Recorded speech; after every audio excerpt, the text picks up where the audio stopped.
서울과학기술대학교 교양교육연구센터장을 맡고 있는 최형섭이라고 합니다. 저희 교양교육연구센터에서는 뭐 여러 가지 일을 하고 있습니다만은 그 중에 이제 비교과 활동을 기획하고 추진하는 일도 하고 있는데요.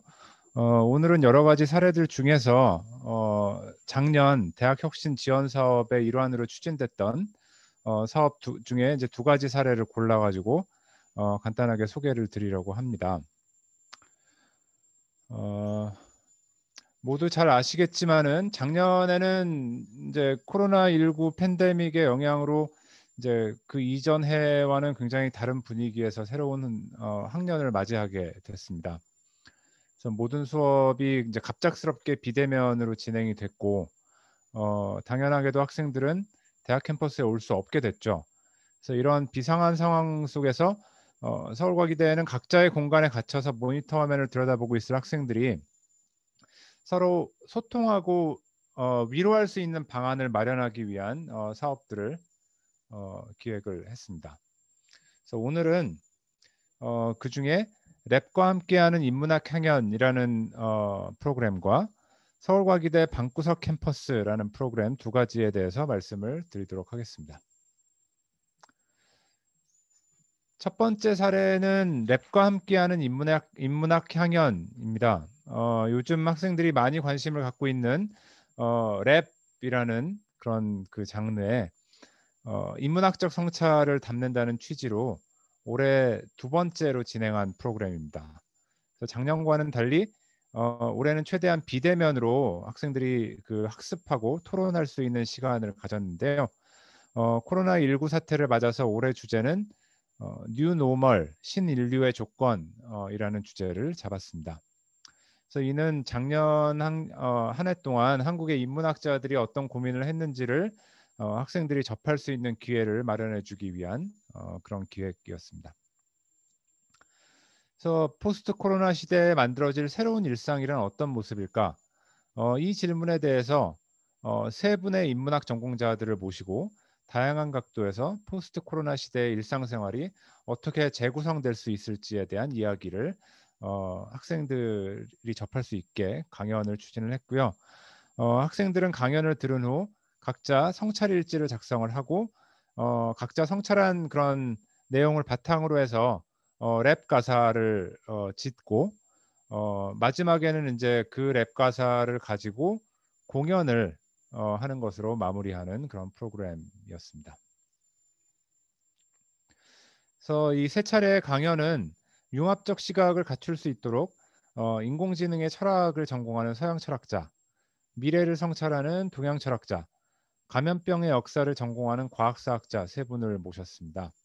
그래서 이 강연들은 학생들이 그 당시에 이제 지금도 그렇지만 몸으로 겪고 있는 코로나 사태를 보다 장기적인 관점에서 다면적으로 파악할 수 있도록 일종의 가이드라인을 제시하는 그런 역할을 했을 것이라고 생각을 합니다.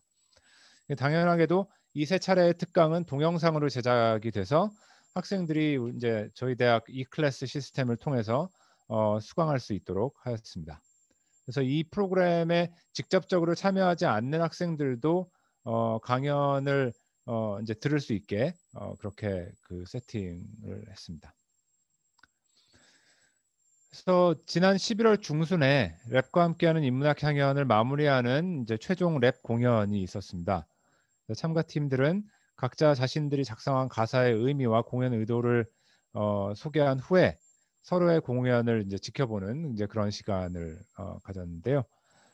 프로그램 기획을 맡아주신 우리 대학의 기초교육학부 정기인 교수님이 이제 그 기조 강연을 공연 전에 해주셨는데 이제 그 강연에서 자신의 생각과 감정을 언어와 음성, 몸짓으로 표현하는 것이 인간의 원초적인 본능이며 랩은 그러한 본능을 잘 구현한 형식이라고 말씀을 하셨는데 이제 학생들의 공연이 이제 이런 그 랩이 갖고 있는 기본적인 근본적인 특성을 잘 보여주는 그런 공연이었다고 생각을 합니다. 그래서 이날 그 발표된 곡들 중에 하나를 잠시 감상을 하시겠습니다.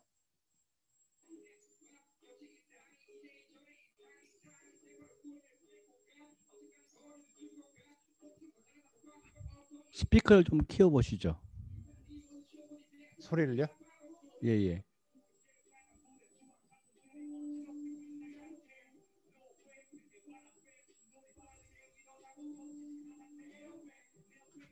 잘 안 들려요. 아이고, 죄송합니다. 소리가 좀 작았나요? 예, 예, 예. 예. 네, 그거는 제가 스피커를 키면 되나?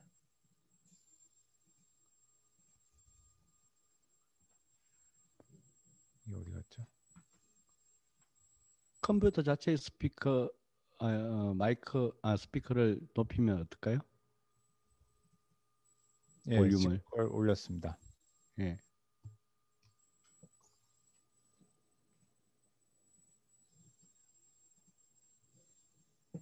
다시 화면 공유를.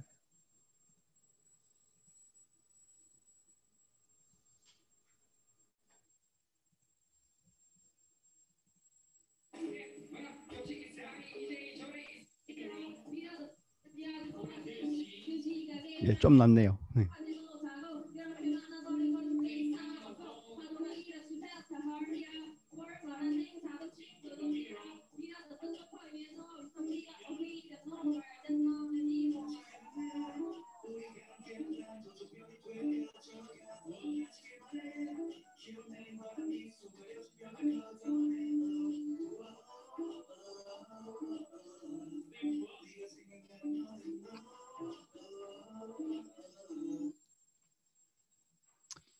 예, 그래서 이 랩과 함께하는 인문학 향연의 마지막 공연에는 그 방역 기준에 맞춰서 많은 학생들이 직접 참석하지는 못했지만 공연 실황을 녹화를 해서 이제 요 다음에 말씀드릴 그 방구석 캠퍼스 유튜브 채널과 대학 홈페이지를 통해서 공개를 했습니다.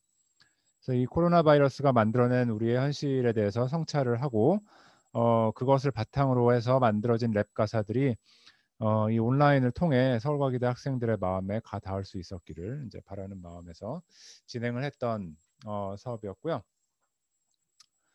두 번째 사례입니다. 가상 캠퍼스 구축 및 콘텐츠 공모전이라고 되어 있고요. 서울과기대 방구석 캠퍼스라는 제목으로 진행한 프로그램에 대해서 말씀을 드리겠습니다. 이 서울과기대 방구석 캠퍼스는 갑작스럽게 결정된 전면 비대면 수업이라는 환경 속에서 심리적 고립감을 겪을 신입생들이 이제 서로의 생활을 공유하고 이제 서울과기대 학생으로서의 정체성과 연대감을 심어주기 위한 목적으로 작년 3월 초에 기획이 됐습니다. 좀 급박하게 기획이 됐고요. 도대체 하루 종일 방구석에 앉아서 무엇을 하면서 시간을 보내고 있는가? 그러니까 이런 질문들을 이제 동료 학생들과 나누는 것만으로도 나만 답답하고 힘든 것이 아니라는 생각을 가질 수 있게 되지 않을까라는 그런 의도였습니다. 그래서 이제 방구석 캠퍼스는 작년 3월 초에 긴급하게 기획이 돼서 예산을 확보하고 곧바로 공모전을 시작을 했습니다. 그럼에도 불구하고 시즌 1에 60여 명의 학생들이 자신의 방구석 생활을 담은 동영상 콘텐츠를 만들어서 이제 공모에 참여를 해주었고요. 교양교육연구센터에서는 이 영상들을 학생들에게 익숙한 플랫폼인 유튜브에 채널을 개설하고 순차적으로 이 동영상들을 업로드하는 작업을 진행을 했습니다. 이제 그 외에도 센터 자체 콘텐츠를 제작했습니다. 그래서 서울과기대 코로나 대응법이라든지 뭐 오나의 교수님이라는 시리즈를 통해서 교수들이 학생들에게 이야기해주고 싶은 내용을 동영상으로 제작을 해서 학생들과의 소통의 창구를 열기 위해 노력을 했습니다. 근데 이 방구석 캠퍼스 프로그램은 온라인에서만 진행된 것은 아니었는데요. 코로나19의 확산세가 잠시 누그러졌던 작년 7월에는 소수의 신입생들의 사전 신청을 받아서 총장님, 부총장님과의 간담회 형식으로 시즌 1 방구석 캠퍼스 시즌 1 시상식을 진행하기도 했습니다. 그러니까 말하자면 대학생으로서 캠퍼스에 처음 오게 된 학생들이었던 셈인데요. 총장님, 부총장님께 궁금했던 것을 질문하기도 하면서 즐거운 시간을 가졌던 기억이 있습니다. 이어서 이제 두 번째 시즌은 오 나의 과기대라는 주제로 1학기 수업을 들은 후에 수업 후기를 이제 영상으로 제작한다거나 후배들에게 해주고 싶은 이제 선배들의 이야기, 학내 구성원들에 대한 인터뷰 영상 등을 중심으로 공모를 받았고, 세 번째 이제 마지막 시즌에는 바이러스와 함께한 지난 1년간을 돌아보고 새로운 희망을 이야기해보자는 취지로 아듀 2020이라는 주제로 공모를 받아서 시상까지 마친 상태입니다. 요 화면은 작년 7월에 진행한 1차 공모전 시상식 어서와 총장님은 초면이지 라는 제목으로 진행한 행사의 장면입니다. 그래서 그 학생들이 그 제출했던 공모작 중에 우수한 평가를 받은 몇 개를 편집해서 보여드리도록 하겠습니다.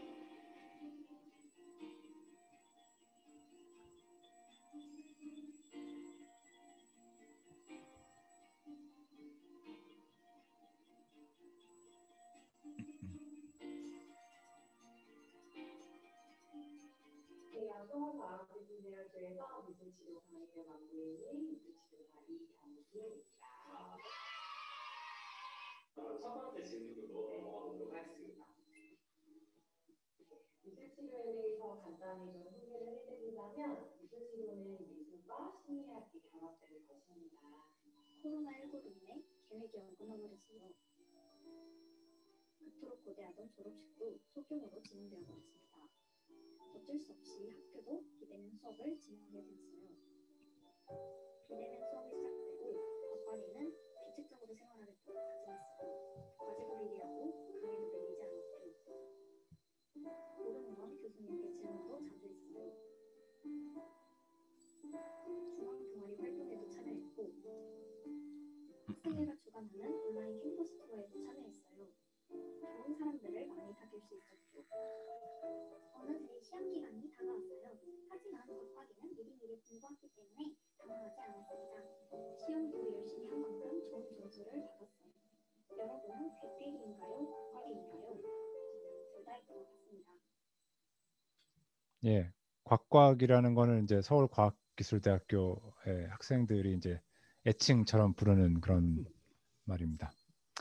그래서 이렇게 교양교육연구센터에서는 우리 모두가 참으로 기묘한 경험을 했던 2020년 한 해 동안 코로나19 자체에 대해서 다양한 관점에서 생각해 볼 수 있는 계기를 만들어 주기 위해서 노력함과 동시에 비대면 환경 속에서 학생들이 직접 만들어낸 콘텐츠를 온라인 플랫폼을 통해 적극적으로 소통함으로써 학생들이 갖게 될 고립감을 덜어주고 서울과기대 학생으로서의 소속감을 느낄 수 있는 여러 사업들을 진행했습니다.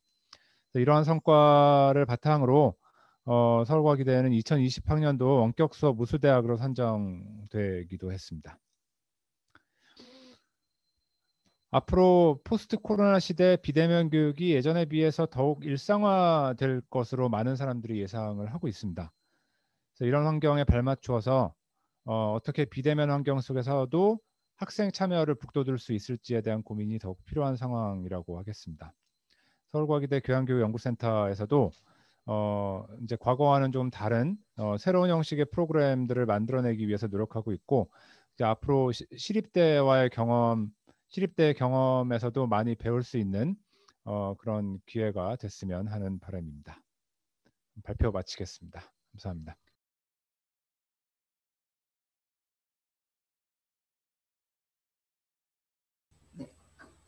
네, 안녕하세요. 저는 시립대학교 미래혁신원 김진입니다. 먼저 오늘 발표할 주제는 학생과 대학의 동반 성장을 위한 학생 개입 평가단 활동에 대해서 말씀드리겠습니다.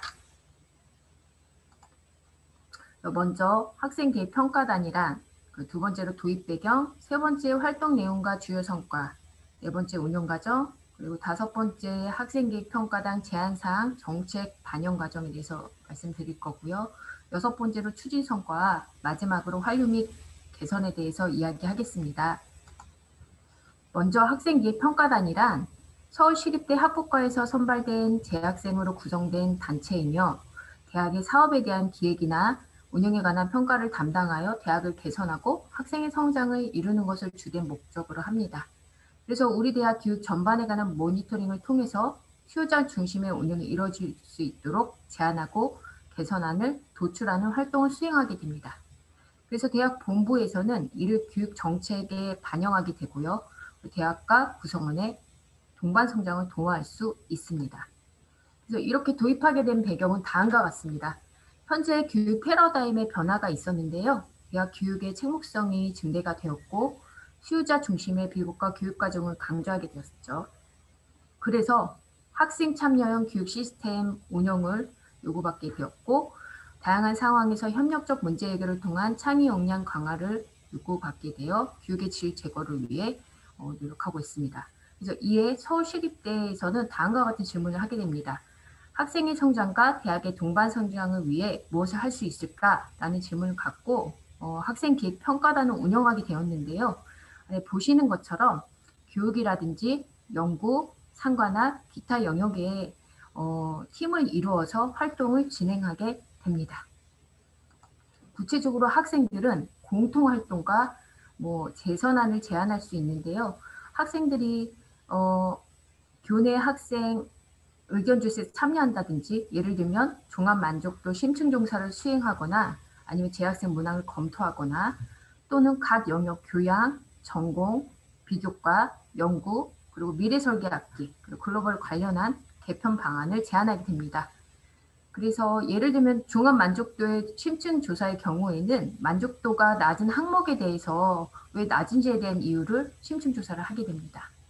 자세한 내용은 뒤에 가서 말씀드리겠습니다. 구체적으로 운영 과정이 있는데 먼저 컨설팅이 진행이 됩니다. 학생들과 이제 컨설팅을 진행을 하면서 먼저 현재 상태에 진단하면서 점검을 하게 됩니다. 그리고 구체적인 내용을 컨설팅하게 되고요. 그 사이에는 현재 상태를 점검하거나 아니면 현재 상태의 가장 중요한 문제점을 발견할 수 있는 시간을 갖습니다. 그래서 이러한 컨설팅 이후에는 피드백이 여러 번 진행이 되어서 이러한 제안 사항들이 부서에 올라가게 됩니다. 그런데 이거는 그냥 바로 올라가는 게 아니라 여러 부서와 그리고 혁신원에 있는 여러 위원회를 거쳐 올라가게 됩니다. 아래 보여지는 내용은 컨설팅의 일부 내용이고요. 실제로 학생들하고 여러 번 했던 내용인데 그중에서 좀 많이 올라왔던 내용을 중심으로 올려보았습니다. 좀 거시적인 관점에서 운영 과정은 전체적으로 OT가 처음에 진행이 될 거고요. 그때는 활동 전반에 대한 정보를 제공하게 됩니다. 그리고 컨설팅, 조금 전에 이야기한 컨설팅이 진행이 되고요. 그리고 역량 강화 워크숍이 진행이 되고 마지막으로 결과 보고회까지 이런 순으로 진행이 되는데 학생들은 이러한 혜택을 받습니다. 총장 명의의 임명장이라든지 장학금, 단체복, 우수활동, 포상 등을 받게 됩니다. 조금 전에 얘기한 것처럼 처음에 학생계 평가된 단원 모집을 구성해서 활동을 수행하는 과정 그리고 결과물 도출하기까지 그 사이에 운영이 진행이 됐는데 컨설팅과 여러 가지 상황이 있습니다. 그리고 최종 결과 완료하기까지 다양한 상황을 좀 거치게 되는데요. 이러한 제안 사항들이 바로 올라가진 않고 이제 부서에 전달이 됩니다. 부서에 전달이 되어서 제안 사항에 대해서 수용 여부, 현황, 반영 계획에 대한 검토 의견을 제출하게 됩니다. 그리고 개선안에 대해서는 구성원 의견, 합의 과정이 필요하고 실제 반영 사항에 대해서도 피드백이 완료가 진행됩니다. 그리고 활동 결과나 부서 검토 의견을 거쳐서 혁신위원회에 올라가게 됩니다. 그러니까 이거는 단번에 해결되는 건 아니고 여러 가지 그 부서의 구성원의 합의가 필요하다고 보여집니다. 옆에 보시는 것처럼 주요 위원들이 있고 실행부서, 관리부서 체계적으로 돌아가는 시스템입니다. 추진 성과로 6번째 추진 성과로는 좀 세부적으로 적어 보았는데요.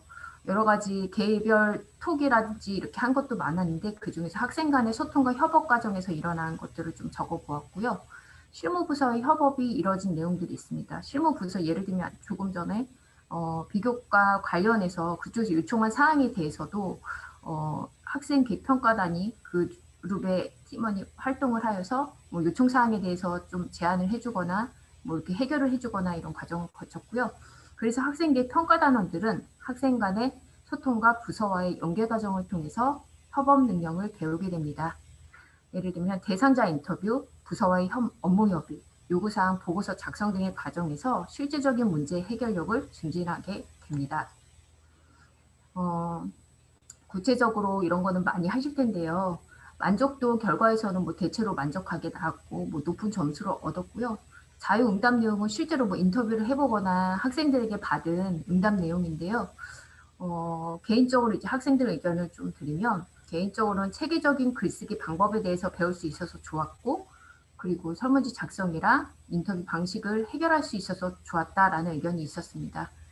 그리고 여러 명이 했기 때문에 혼자서 할 때보다 더 나은 결과를 낳을 수 있었다 이런 의견도 있었고요. 제가 제일 좀 감동적이고 그리고 마음에 와닿았던 구절이나 학생들 의견이 뭐였냐면 학교 생활을 하면서 불편했던 문제점이랑 이런 거에 대해서는 처음 컨설팅할 때 이렇게 성토하는 시간을 많이 가졌었어요.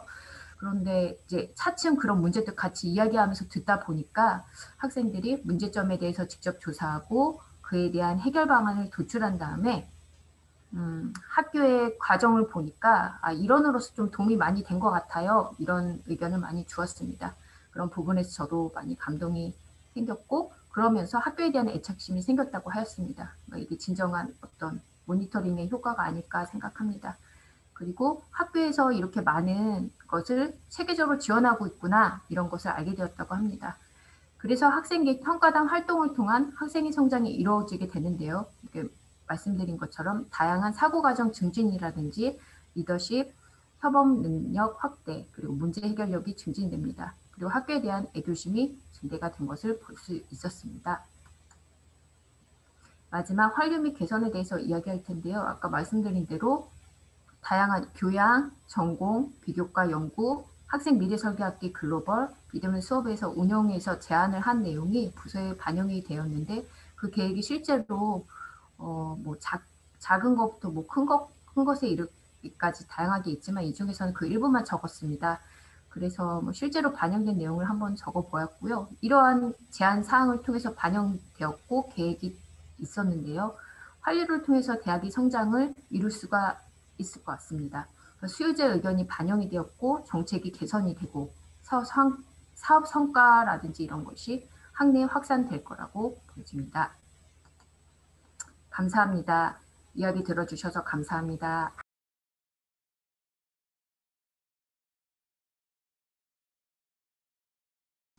네, 안녕하세요. 저는 서울과학기술대학교 학생처 부처장을 맡고 있는 최정민입니다. 인사드리게 돼서 반갑습니다. 저희 학생처에서 기획하고 2년간 운영해온 패스파인더 프로그램을 이렇게 여러 우수한 프로그램들과 함께 소개해드리게 돼서 영광으로 생각합니다.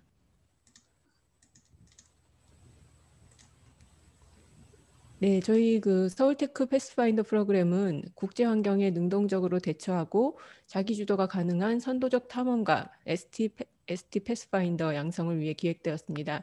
이를 통해서 3대 인재상과 6대 에픽 핵심 역량 증진을 목표로 하고 있습니다. 패스파인더 프로그램은 학생 스스로 주도하는 학습 활동, 그리고 전공 학문과 연계된 탐방 계획 수립, 탐방 주제와 관련된 국제적 현안의 선도적 도전, 이러한 세 가지를 목표로 탐험가 능력, 즉 패스파인딩 능력을 배양하고자 하며 학교에서 이끌어가고 학생이 참여하는 프로그램이 아니라 학생들이 가진 잠재력을 믿고 학생들이 자기주도적으로 역량을 키워나가는 활동을 학교에서 도와주고 장려하는 것에 그 특징이 있겠습니다. 이 사업은 2019년도에 학생처에서 처음 기획하고 운영되었는데요. 당초에는 해외 탐방을 통한 전공 분야 심화학습으로 기획 운영되었습니다. 첫 해에 이제 7팀이 유럽 각지로 나가서 현지의 기관과 행사장들을 탐방하고 결과물을 영상으로 제작해서 유튜브에 공유하였습니다. 그런데 다들 예상하시듯 이런 기획은 2020년도에 큰 벽에 부딪혔습니다. 해외에 나갈 수가 없게 된 것인데요.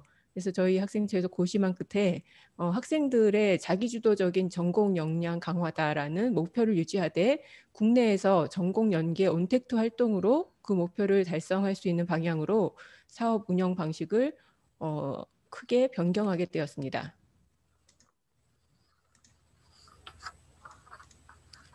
전공 연계 온택트로 진행된 2020학년도 패스파인더 프로그램은 여름방학과 겨울방학에 각각 진행되었는데요.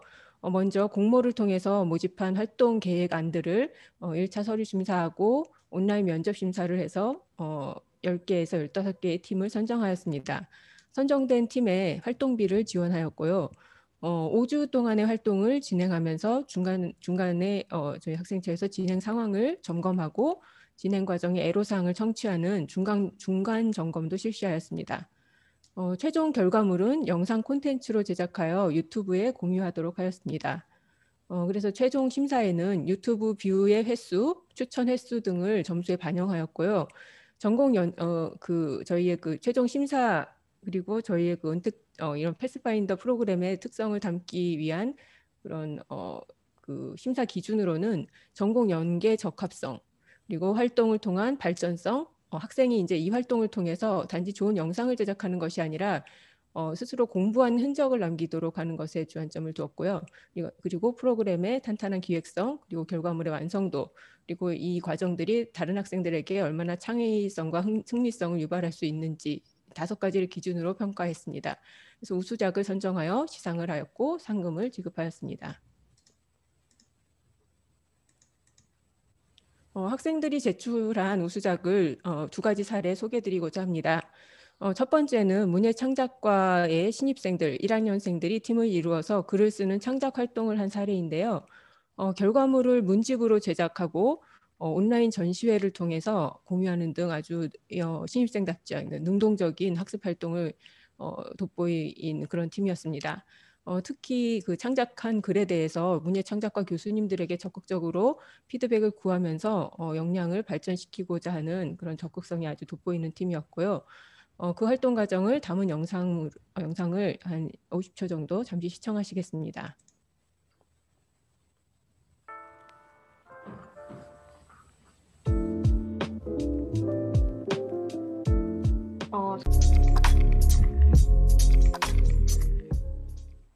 그 뒷부분에 가면 상징성을 좀 과도하게 갖다 보니까 조금 억지스럽거나 너무 무거워지는 그 상징성이 에서는 새로운 의미에서 한국에서 이른바 소수자나 뭐 이런 부분에 대한 사회적 관심이나 이런 것들을 문학적으로 반영하려고 하는 측면에서 보면은 굉장히 유의미한 문학적 작업이 이루어지고 있는 건 사실이긴.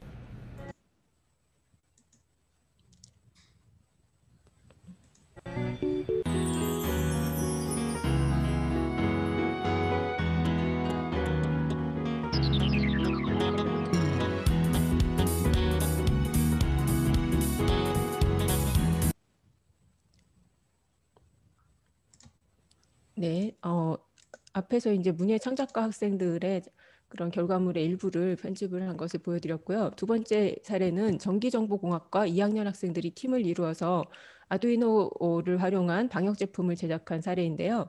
이 과정에서 어떤 수업에서 기초를 학습한 아두이노 회로와 코딩을 심화 학습하면서 실생활에 적용 가능한 어떤 제품 아이디어로 발전시켜보는 학생들의 적극적인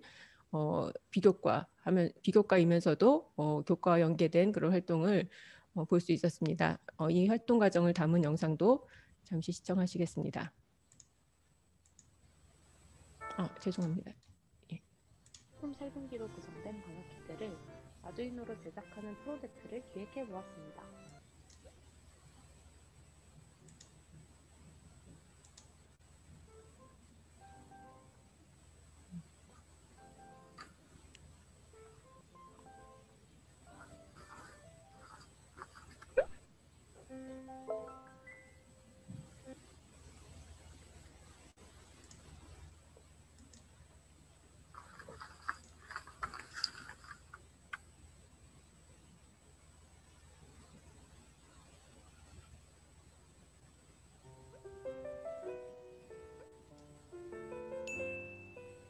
적외선 센서가 손목의 온도를 측정하고 28도 이상의 온도가 감지되면 LCD 화면에 안전하다는 문구가 나오게 됩니다.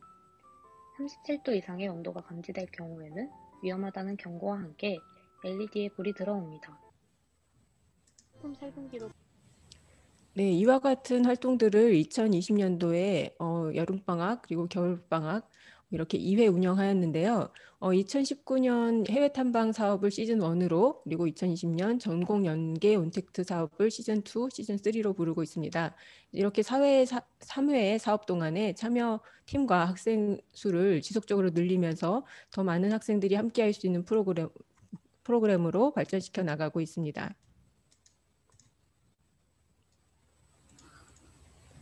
프로그램에 참여했던 학생들이 패스파인더 활동을 통해서 어떤 것을 배웠고 느꼈는지 이야기하는 후기를 영상으로 담았는데요. 첫 번째 사례는 도예학과 4학년 학생들이 코로나 상황으로 인해 부족한 실습 시간을 보충하기 위해서 계획한 활동으로 도자기 그릇을 구워서 대학 캠퍼스 곳곳에 숨겨놓고 온라인으로 홍보하면서 학우들과 보물찾기를 하면서 재미있게 소통하는 과정을 담은 사례가 였습니다. 이에 대한 이 학생들의 소감을 들어보시겠습니다. 안녕하세요. ST 패스파인더 온택트 시즌 2에 참여한 도예학과 서다빈입니다. 미술이라는 전공 중에서도 조금은 낯설게 느껴지는 도예에 대해 입학을 준비하는 친구들과 코로나로 인해 수업을 듣지 못하고 있는 1학년들, 그리고 다른 외부인들에게도 도예에 대해 이해할 수 있는 기회를 마련하고자 이 프로그램에 참여하게 되었습니다. 저희 팀이 직접 도자기를 만드는 과정을 영상에 담아냈고 랜선 보물찾기라는 활동을 통해 저희 도자기를 학생들에게 나누어 드렸었습니다. 기대했던 것보다도 많은 분들이 좋아해 주셔서 굉장히 뿌듯했고 포스트 코로나 시대에 발맞춰 다양한 분들의 다양한 참여를 이끌어낼 수 있다는 점에서 의의가 있었던 활동이라고 생각합니다. 네, 그리고 두 번째 후기 사례는 기계자동차공학과 학생들의 참여 소감인데요. 자동차 동아리의 3학년 학생들이 자동차를 제작하고 자동차 대회에 출전한 과정을 영상으로 담아서 제출한 그런 결과물이었습니다. 이 팀의 참여 후기도 영상으로 담았습니다. 안녕하십니까. 저는 ST 패스파인더 온택트 시즌2에 참가하게 된 기계자동차공학과 김노연입니다. 저는 MIP라는 기계자동차공학과 과 동아리에서 활동 중인데요. 저희 동아리에는 바하, 이포뮬러, EV 세 팀이 활동 중입니다. 그중 바하 팀이 온택트 활동에 참가하게 되었습니다. 작업장에 출입 가능한 인원이 제한되다 보니 속도가 줄어든 것은 사실이지만 다른 여러 부분을 온택트 활동으로 대체하며 충분히 좋은 결과물을 얻어낼 수 있었고 결론적으로 저희는 대회에서 산업통상자원부 장관상이라는 큰 영광을 얻을 수 있게 되었습니다. 안녕. 네, 저희는 이렇게 2회에 걸쳐서 당초 의도하지 않았지만 각각 다른 방식의 패스파인더 프로그램을 운영해 보았습니다. 해외 탐방과 전공 연계 온택트 프로그램은 선도적 탐험과 양성이라는 목표를 달성하는 데 있어서 각각 다른 장점을 가지고 있다고 판단하였고요. 따라서 차년도에는 두 가지 방식을 모두 함께 운영하면서 패스파인더의 발전을 꾀하고자 합니다. 전공 연계 온택트의 경우는 저학년과 고학년의 그런 전공 역량 수준에 따라서 학습 방법에도 큰 차이를 보인다는 개선점을 알 수 있었고요. 그래서 저학년 부문과 고학년 부문으로 나누어서 운영하는 개선 방향을 도출하였습니다.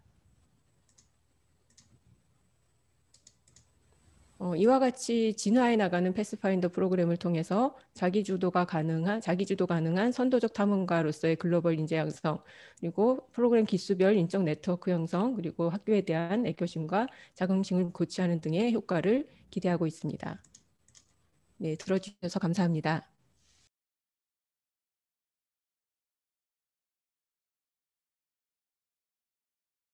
저는 서울시립대학교 교수학습개발센터에서 UOS 학습공동체를 담당하고 있는 연구원 박다솜입니다. 오늘은 Show Your Talent UOS 학습공동체라는 프로그램에 대해서 간단히 소개를 해드리고 또 코로나19 이슈로 인해서 올해 조금 운영 방식을 바꿔봤습니다. 어떤 식으로 운영을 했는지 잠깐 말씀드리고 또 우수활동팀 어떤 팀이 활동을 했었는지 보여드리면서 또 이번에 저희 대학혁신지원사업 수도권역 학생 콘텐츠 부분에서 우수상을 받은 학생들이 있어서 디어리스트 팀의 학생 사례 발표가 있겠습니다.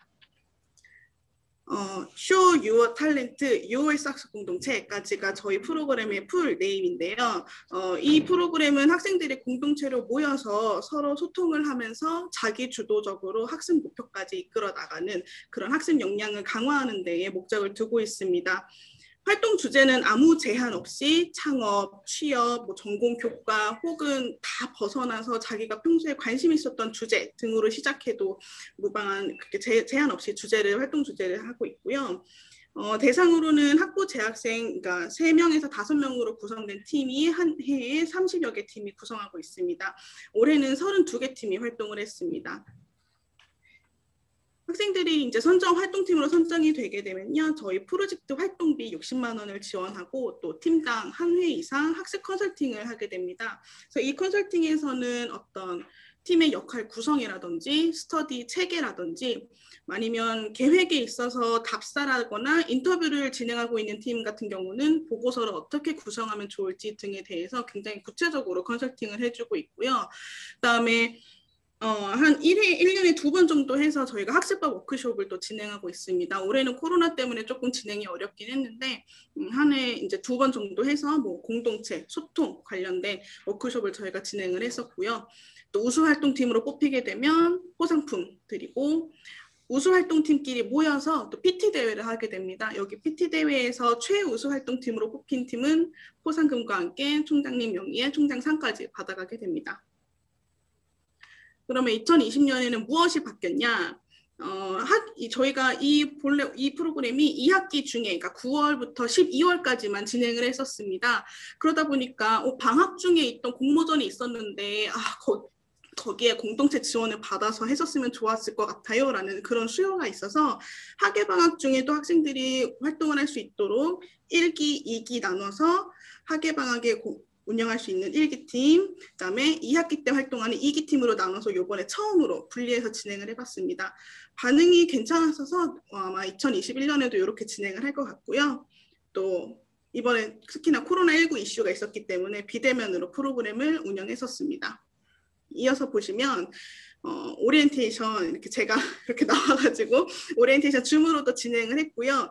또 원래는 전년도 활동팀 성과물들을 학생들이 저희 센터에 직접 와서 같이 보고 어떻게 만들고 어떻게 보고서를 짜고 이런 것들을 오프라인으로 봤었는데 이거를 이제 동영상으로 성과물 리뷰 쇼처럼 해서 만들어서 유튜브로 공유를 했었습니다. 그다음에 중간 간담회라고 해서 원래는 좀 모여서 의견을 나누고 했던 시간이 있었는데 사전에 저희가 구글 폼이나 네이버 폼으로 질문들을 받아서 중간 간담회식으로 좀 자막을 띄워가지고 조금 재밌게 운영을 해봤습니다. 그래서 이런 식으로 계속 중간중간에 학생들과 소통을 하면서 계속 활동에 대한 어떤 일종의 컨설팅 같은 걸 이어나가면서 중도 탈락이라든지 조금 활동에 퍼지는 그런 게 없도록 관리를 해주었고요. 올해 그래서 어떤 스터디 팀이 있었는지 우수팀을 간략하게 말씀을 드리면 음악학과 팀에서는 아이들이 어떻게 하면 쉽게 클래식이나 음악 프로그램을 접할 수 있는지 그런 것들을 기획을 해서 실제로 유치원에 가서 연주를 한 팀도 있고요.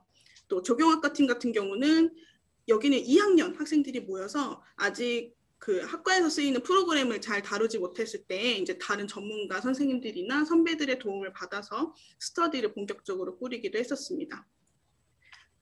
혹은 취업 역량 강화를 위해서 활동했던 팀도 있었습니다. 그래서 경영 상경 계열 학생들이 금융권 취업을 위해서 파이낸스 역량 강화를 위해서 뭐 답사를 다녀왔다거나 어떤 금융 계열 쪽에 프로그램을 이수했던 팀도 있었고요. 유레카 팀 같은 경우는 건축학부 팀이 모여서 부동산 업계 취업을 위해서 스터디를 했었습니다. 특히나 이 팀 같은 경우는 그 공모전에 입상을 해서 받은 상금의 일부를 학교의 발전기금으로 기부하기로 했습니다. 이 외에도 이제 전공이나 취업 역량 관계없이 기타 자기가 정말 하고 싶었던 공부를 했던 팀도 있었습니다. 그래서 빅시비션 팀 같은 경우는 환경공학과나 국사학과 같이 전혀 빅데이터랑 전시기획에 관련이 없는 학생들이 모여서 대중협업 전시라는 것을 기획해서 실제로 저희 학교 강의실을 빌려서 전시회를 열었었고요. 또 핀라이트 팀 같은 경우는 여기도 경영학부, 토목공학과, 건축공학과 학생들이 모여서 젠트리피케이션에 대해서 관심이 많았기 때문에 이 팀들은 스터디, 서평 같은 거를 좀 많이 했던 팀이었습니다. 여기까지가 제가 준비한 발표고요. 또 이어서 저희 그 학생 부문 우수팀을 받은 디어리스트 팀에서 어떤 활동을 했었는지 학생이 직접 발표를 하도록 하겠습니다. 네, 서울시립대 학습공동체 디어리스트 팀의 발표를 맡은 김태환입니다. 디어리스트는 주변 사람과의 관계를 보다 소중하게 가꾸도록 도와주는 서비스입니다. 왜 갑자기 서비스라는 말이 나왔을까요? 저희는 그 디어리스트라는 팀명을 가지고 있고, 그리고 저희는 이제 학습 주제로 안드로이드, iOS 앱 개발 스터디를 진행했습니다. 그래서 저희는 좀 더 구체적으로 설명하면 이제 비전공자들끼리 모여서 앱 개발 스터디를 하는 건데, 팀원 구성을 보시면은 총 3명이 중국어, 중문학과, 경영학과, 그리고 국제관계학과 이렇게 다 비전공자 출신으로 되어 있습니다.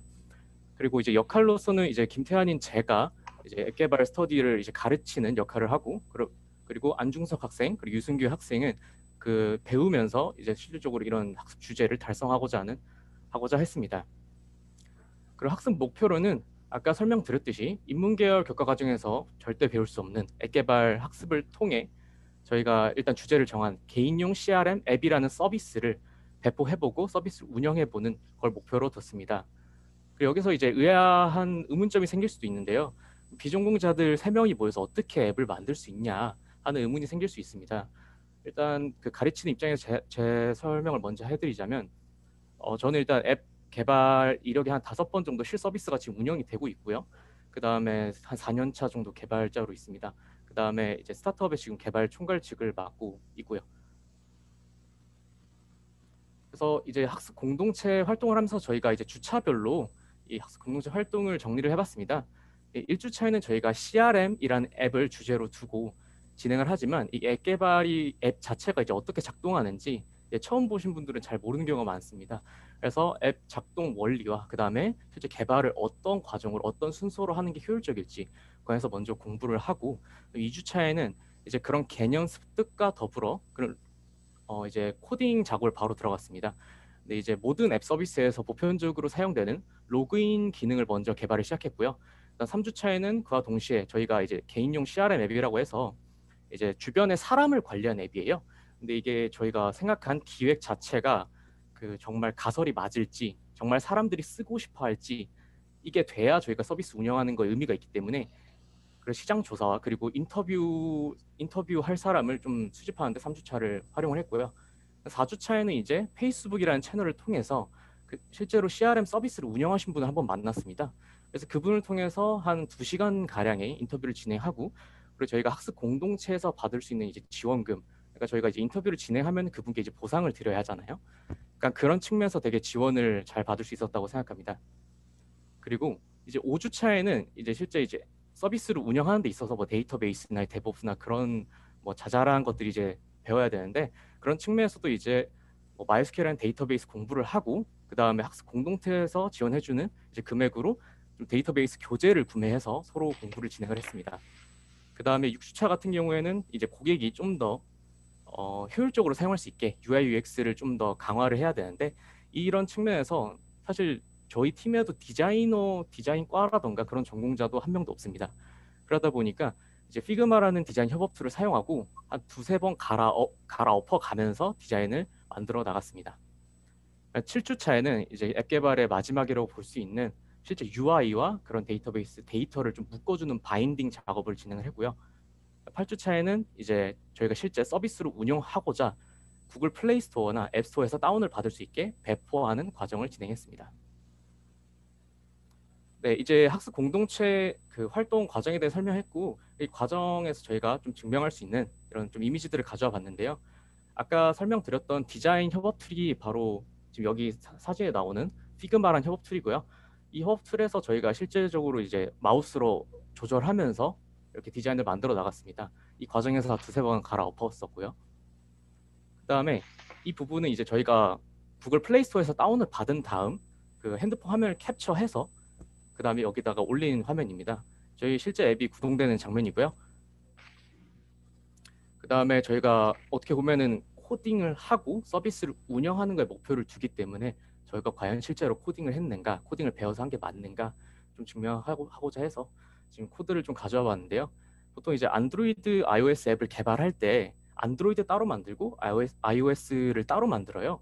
근데 그런 과정을 좀 더 이제 저희 8주차라는 기간에 전부 다 소화하는 게 사실 어렵다고 판단했습니다. 근데 이제 그 개발 용어 중에 뭐 플러터라는 프레임워크가 있는데, 그런 걸 사용하면 8주차 안에 소화 가능하겠다 싶어서 그런 프레임워크로 개발을 진행을 했었고요. 그다음에 아까 설명드렸던 그 페이스북에서 그 CRM 서비스를 운영했던 분과 저희가 비대면으로 인터뷰를 진행했습니다. 지금 이 화면은 이제 본인이 사용했던 CRM 서비스를 설명하는 과정이고요. 이 부분에서 저희도 인사이트를 굉장히 많이 얻었고, 그리고 그거에 대한 보고서도 작성을 했고, 그다음에 이 분께도 합당한 보상을 해드렸습니다. 그리고 마지막으로 저희가 구글 플레이 스토어와 앱 스토어에 배포하는 과정을 진행을 했습니다. 구글 플레이 스토어는 지금 이미 올라가 있어서 혹시나 그 플레이 스토어에 디어리스트라고 영어로 치시면은 한 두세 번째 나올 거예요. 근데 이제 애플 앱 스토어에는 저희가 배포 출시를 했는데 생각보다 애플 측에서 좀 거절을 좀 많이 해서 지금 아직 진행 중인 상황이 있습니다. 그리고 여기서 좀 팍스 공동체 이걸 담당해 주시는 좀 단체분께 좀 고맙다는 말씀 드리고 싶은 게, 이게 배포를 할 때는 이제 구글 플레이 스토어에는 개발자 등록 비용 3만 원, 그 다음에 애플에는 12만 원 정도의 비용이 듭니다. 근데 이게 학생인 측면에서 단순히 스터디라는 비용에서 좀 지불하기엔 조금 힘든 비용이라고 생각합니다. 그러나 이제 학습 공동체 프로그램을 통해서 저희가 코딩뿐만 아니라 서비스로 운영하는 과정까지 갈 수 있게 좀 도와준 점에서 굉장히 감사드리는 바입니다.